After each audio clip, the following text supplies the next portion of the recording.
এই মামা, হ্যাঁ মামা ক ওই যে জোকস একটু বলেন তো। জোকস, ওই যে পানির জোকসটা। হ্যাঁ, পানির জোকস। আচ্ছা আচ্ছা আচ্ছা, বলতেছি। এক অশিক্ষিত গন্ড মূর্খ আমার একটা বন্ধু ছিল। যেমন ওই বন্ধুটা একটা পুকুর সাঁতরায়া ওই পারে এসে আমারে কইতেছে, দোস্ত এই যে পুকুরটা আমি সাঁতরাইছি, হ্যাঁ, পরে একটা পাইলাম, সাইনবোর্ড পাইলাম। তো দেখ তো এই সাইনবোর্ডটা যেহেতু কি লেখা একটু পড়তো, তা আমি সাইনবোর্ডটা নিয়ে গেলাম, কই দেই তো।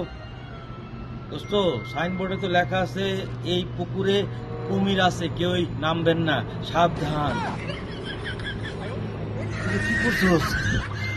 এই মামা, হ্যাঁ বল মামা। মামা আপনি তো স্বামী স্ত্রী নিয়ে একটা জোকস বলছিলেন না আমারে, হ্যাঁ হ্যাঁ, ওই জোকসটা একটু আরেকবার বলেন তো। স্বামী স্ত্রী তো অনেক জোকস আছে, তারপরে তোর একটা নতুন একটা লেটেস্ট একটা জোকস শোনাই। এই যে আমি আজকে আমি এই বিশ্বাস করো আমার ফেসবুকে একটা স্ট্যাটাস দিছি, কিছুক্ষণ আগে লিখছি, দুনিয়ার মায়ায় প্রেমে পড়ে গিয়েছি।